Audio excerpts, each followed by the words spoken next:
Hello everybody, and welcome to another video blog. First things first, I will apologise for the lighting in this video because, as you can see, it's bloody terrible. And it makes me look even scarier than usual, but I suppose I'd rather you saw this version of me than the real version of me anyway. But, right, so you may have noticed that anyone that's watched my videos before that there's a bit of a difference in the background. And that's because I've moved the location. I am now back in Scarborough. I've been back 2 days now, and it kind of feels like I haven't been away, to be honest. Despite the fact I'm very much in a very different flat to what I was before. Actually being in Scarborough still feels the same. It's nice. It's nice to be back. Because I know that I'm going to start getting my life back on track now with some kind of real purpose. I'm making the video now because Des and Hannah have just nipped out to meet Abby, one of our university friends. So I thought I'd take that opportunity while I had the flat on my own. Because one thing about this flat is the walls are really thin. So if you can hear people all over the house.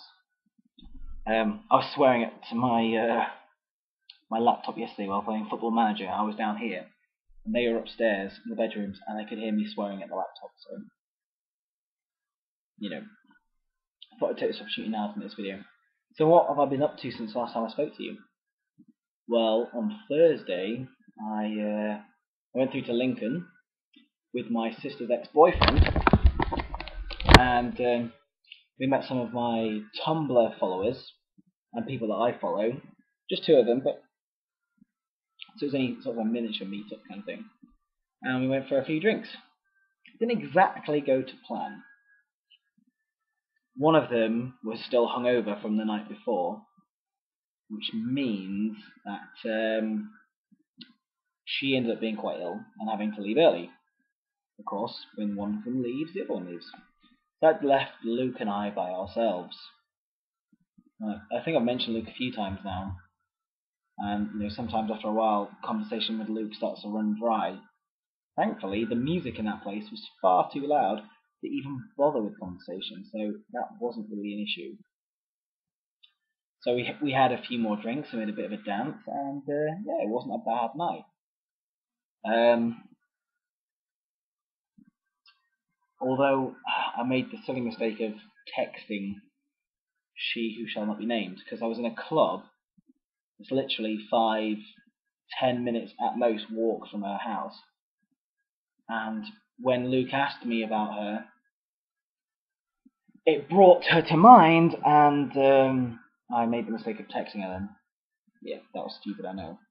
I said some things before that were a bit stupid as well. Again, me plus alcohol plus proximity to her equals stupid Adam. One of the girls we were hanging out with, they're both cool girls, but one of them, I don't know, something about her. She's really pretty, she has really pretty eyes, and I don't know, I wouldn't normally go for a girl like that. And if I hadn't been coming back to Scarborough, and I honestly thought I stood a chance, I might have done something about it. But I don't think I'd have stood a chance, not in a million years. She's a bit different to us, because I don't think she'd have fallen for my boyish charms and cheeky banter quite as easily, which is good. Gets a bit boring when you do certain things and you know they're going to work. So yeah, different circumstances, maybe I would have made a play, so to speak. Yeah. Oh well, never mind. Friday night, I was out with my brother and Matt. I met my brother about 9 o'clock in the pub where he DJs in there, and he works behind the bar sometimes, just for extra money. And he hangs around in there all the time anyway, so he's always in there. And when I arrived at 9, he was already Like, this is a place where he goes every night. Everybody knows him. And he seemed to have alienated the whole bar. And they were getting really quite aggressive with him, asking him to leave. So I knew I was in for quite a rough night with my brother then, because he was already quite drunk. So, the thing with my brother is that if he gets into trouble, even if it's his own doing, I won't back down, because, you know, he's my brother. I can't do that. But I also can't afford to get into trouble anymore either, so it's not like I like getting into trouble, but I'm just saying, you know, it actually matters if I get into trouble now.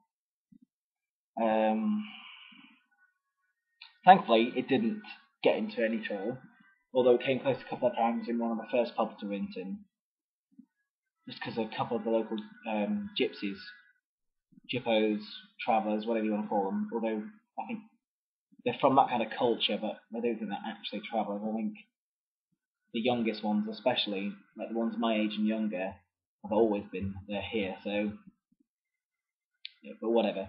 I don't know, I'll admit I'm not familiar with that culture really, so. So yeah, my brother was mouthing off a bit, but luckily nothing happened. But, there we go. I see that neither here nor there. Matt, on the other hand, wow, man. He and I end up spending most of the night just talking non-stop. We didn't bother with dancing, we didn't bother even socialising with anybody else, we just spoke the whole time. No, yeah, it's almost definitely he's going to leave his wife. Like, I mentioned it briefly before. It didn't seem like he was going to do it. But it's almost definite that he's going to do it now. And he just doesn't feel that way about her anymore. He doesn't love her anymore. At least not in that way. And we were just talking the whole night, man. It was really intense stuff. Like, even after the club kicked us out, the club kicked out quite early because it was a very slow night, as Fridays often are in town. So we got kicked out about 2:30, I think it was. Maybe a little bit before that, but not much. And we ended up walking around town.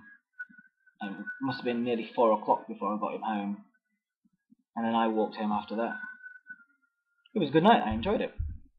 It was nice to have that time with him just to really talk. Like, saying goodbye to him when I did was actually the only real goodbye that upset me when I said any goodbyes this time. Not that I said many, to be fair, I just kind of snuck away. His goodbye was the hardest to say, actually, because, you know, we've grown really close again over the summer, and he is like a little brother to me.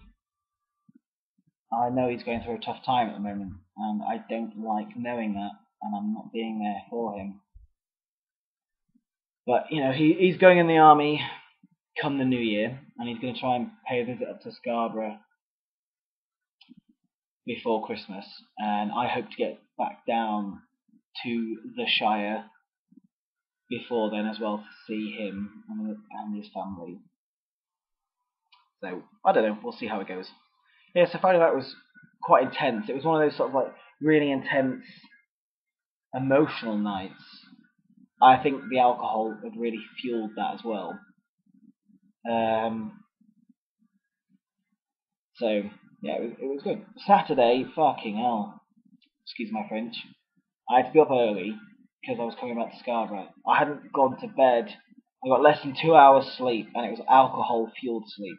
And if any of you know anything about alcohol-fueled sleep, it's not very deep at all. Alcohol-fueled sleep is not deep.